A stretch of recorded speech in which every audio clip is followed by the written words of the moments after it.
આ કાર્યક્રમનો અંત આવ્યો છે અને અમે જવા માટે અહીંથી તત્પર નીકળીએ છીએ, અહીંથી રાજકોટથી સુરત. પણ મેં તમને કીધું એમ કોઈ ઝાડવું વાવવાનો સંકલ્પ કર્યો? ઘેરે પૈસાનું ઝાડવું વાવવા માટેનો આ બેસ્ટ મોકો છે અને એનું બિયારણ અમે લઈને આવ્યા છીએ. કાયમ 100 ની નોટ આવે હો, એ મોટું થવાની વાત રાખવાની નથી કે આ પૈસાનું ઝાડ કેદી મોટું થાય, એને કેદી મોર આવે અને કેદી એમાં રૂપિયો 2 રૂપિયા સીધું જો અત્યારે વાવો રાતે એટલે સવારે 100 ની નોટ આવે.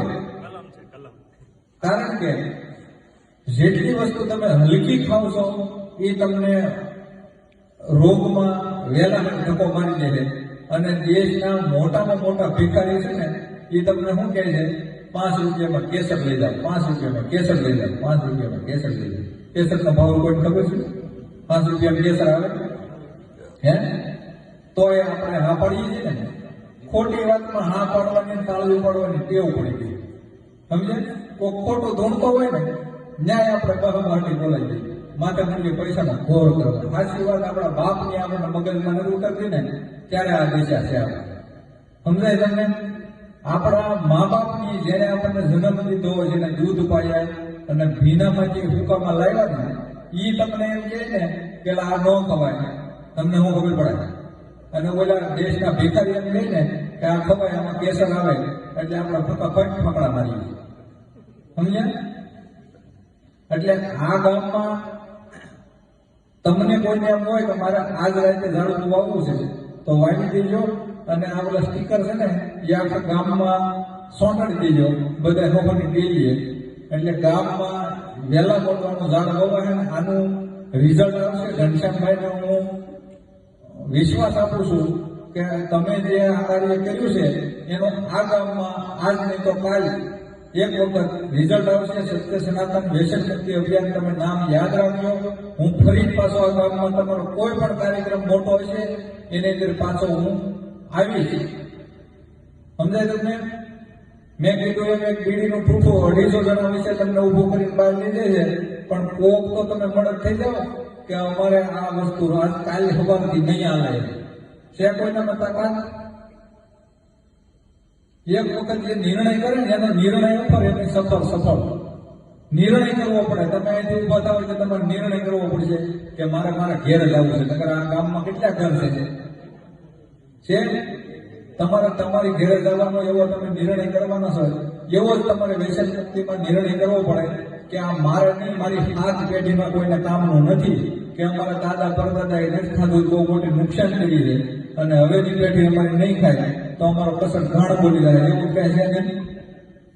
સુધારો તમે કરો એટલે તમારી પેઢીમાં કોઈ ન થાય એવું તમે નિર્માણ કરી શકો. અને જો તમે શરૂ રાખશો તો વાણા છોકરા તો હવે છે ને તમારી કરતા ભાઈમાં હાલશે. કારણ કે અમે સુરત રહીએ છીએ. તમે સિગરેટ કેટલા રૂપિયા વાળી જોઈ છે? કોઈ કહેવા વધુ મોંઘી કેટલા રૂપિયાની સિગરેટ જોઈ? તમે કેટલા રૂપિયાની આવે? હે?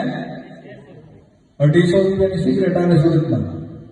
મારે તો આ વ્યસન મુક્તિમાં જમામાં આવે માલ. સમજે?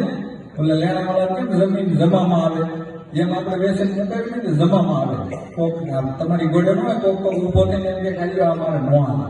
એમ વિદ્યાર્થી મિત્રો છે ને એ 250 રૂપિયાની એક સિગરેટ લઈ અને 4 જણા વિશે ભાગીદારમાં લે. કેટલા? એમાં 4 ભાગ પડે. એકદમ આને મારવાની, એક આને મારવાની, એક આને મારવાની, એમ કરીને ખોટ વાળવાની. એમાં શું નાખેલું હોય?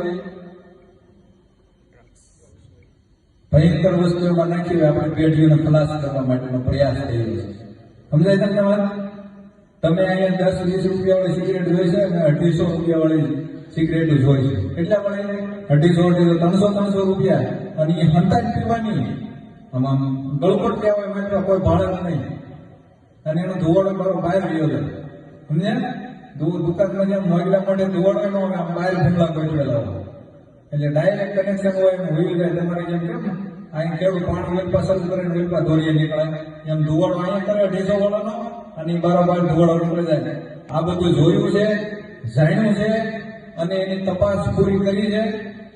ત્યારે અભિયાન ચાલુ કર્યું છે. બહુ આના માટે રિસર્ચ કર્યું છે કે શું થઈ રહ્યું છે મોટા મહાનગરોની અંદર, શું થઈ રહ્યું છે. બાપુજી હીરા ગામ આવે છે બા હોય પણ મશીન હાકે મમ્મી, અને છોકરા ધોવાડો કાઢવા વહી જાય. સમજ્યા? કોઈને ખબર નથી કે હું થઈ રહ્યું છે. પોતપોતાની રીતે કોઈ મોબાઈલમાં વ્યસ્ત છે, કોઈ વ્યસનમાં વ્યસ્ત છે. પણ એક દિવસ મેં તમને કીધું એમ પસ્તાવા સિવાય આપણા હાથમાં કાંઈ નથી. સુધારો કરવો એ આપણા હાથની વાત છે અને આપણે જ કરી શકીએ. બાકી કોઈની તાકાત નથી કે તમને કાંઈ પણ થાય તમારી માથે કોઈ હાથ નીકળે ને એવો કોઈ સમર્થ નથી. તમે જ તમારી પેઢીને ઉગાડી શકો. બાકી બીજો કોઈ પાડોશી કામમાં ન આવે કે આ તાલુકા જિલ્લાનો કોઈ મોટો માણસ હોય એ તમને આશ્વાસન રૂપ આપે કે કોઈ ગુરુ હોય એ તમને માર્ગ બતાવે ભક્તિનો. તમારું દુઃખ કોઈ ન લે, તમારે જ કરવું પડે. એટલે જે સુધારો કરવાનો હોય આપણીથી જ થાય, બીજા કોઈથી ન થાય.